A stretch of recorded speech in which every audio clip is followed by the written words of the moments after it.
آج کے فیصلے کے مضمرات کیا ہو سکتے ہیں اور امکانات کیا ہو سکتے ہیں؟ بہت خوفناک قسم کی چیزیں ہو سکتی ہیں۔ فرض کیجئے سپریم کورٹ کہتی ہے کہ الیکشن کمیشن کا کوئی حق نہیں بنتا، جب صدر مملکت نے کہہ دیا کہ الیکشن کروائیں تو الیکشن کروائیں 90 دن کے اندر۔ 90 دن تو خیر اب گزر گئے، لیکن اس کی قریبی تاریخ والے، تو پھر الیکشن کی تاریخ ہو جائے گی۔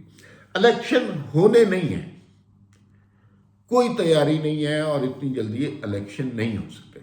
تو اس کا مطلب ہے کہ الیکشن کمیشن اور سپریم کورٹ دو علیحدہ علیحدہ اکائیاں بن جائیں گی اور ان کی آپس میں جنگ شروع ہو جائے گی۔ سپریم کورٹ کا حکم تسلیم نہیں کیا جائے گا۔ تو اس صورت میں کیا ہوگا؟ کیا سارا نظام انصاف درہم برہم نہیں ہو جائے گا؟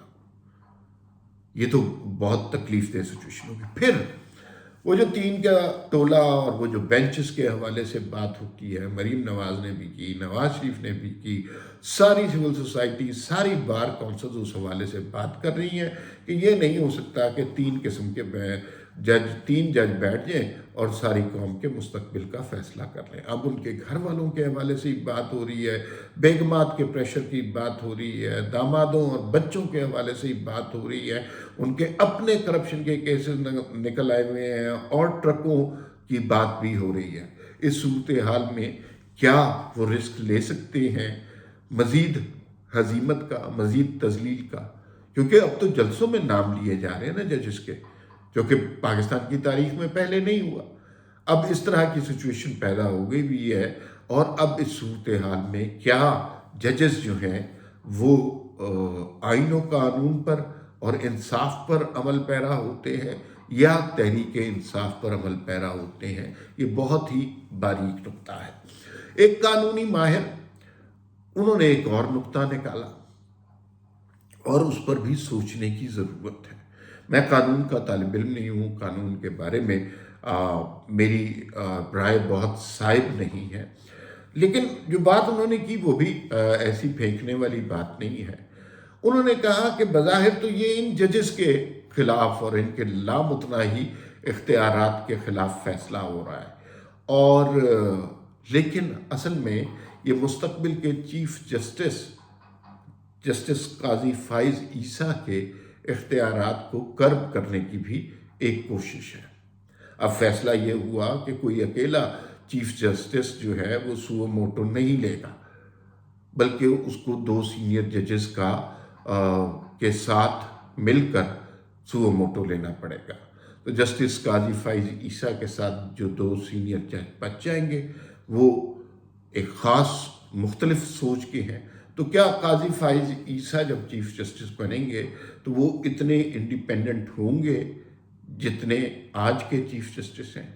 اس کا مطلب ہے کہ پارلیمان کی بالادستی کے بہانے ہم ایک معزز چیف جسٹس، جس سے جمہور اور جمہوریت کو بہت امیدیں ہیں، ان کی پاورز کو بھی سلب کرنے کی کوشش کر رہے ہیں۔ یہ ایک نقطہ نظر ہے، کسی قانونی ماہر سے ہم اس حوالے سے ضرور بات کرنے کی کوشش کریں گے اور ان کا نقطہ نظر جاننے کی کوشش کر رہے ہیں۔ ایک اور خیال یہ ہے کہ فرض کیجئے، اور یہ امکانات ہیں کہ فرض کیجئے کہ اگر چیف جسٹس صاحب کو الیکشن کرانے کی تاریخ عوامی امنگوں کے برخلاف دے دیتے ہیں، اس سچویشن میں سپریم کورٹ کے بینچز اور ججز ٹوٹ پھوٹ کا شکار ہو جائیں گے، اور اس صورت میں جو ہے وہ سپریم کورٹ کے اندر ایک ریولٹ ہو جائے گا، اور انڈیا والی سچویشن بنے گی جہاں بیک وقت 2 سپریم کورٹ تھی، 2 طرح کے فیصلے ہو رہے تھے، کسی کو سمجھ نہیں آ رہی تھی کس کا فیصلہ ماننا ہے۔ اس سارے عمل کے دوران ایک نقطہ ضرور یاد رکھیے گا کہ کچھ لوگوں نے اس معاملے میں منہ کی بھی کھائی ہے۔ ابھی پچھلے دنوں فواد چودھری صاحب نے مریم اورنگزیب صاحبہ کے بارے میں انتہائی غلیظ لینگویج استعمال کی، اور میں اس طرح کے الفاظ استعمال نہیں کرتا، لیکن صرف لوگوں کو بتانے کے لیے کہ وہ زبان کتنی غلیظ تھی، انہوں نے بازاری عورت کا لفظ استعمال کیا۔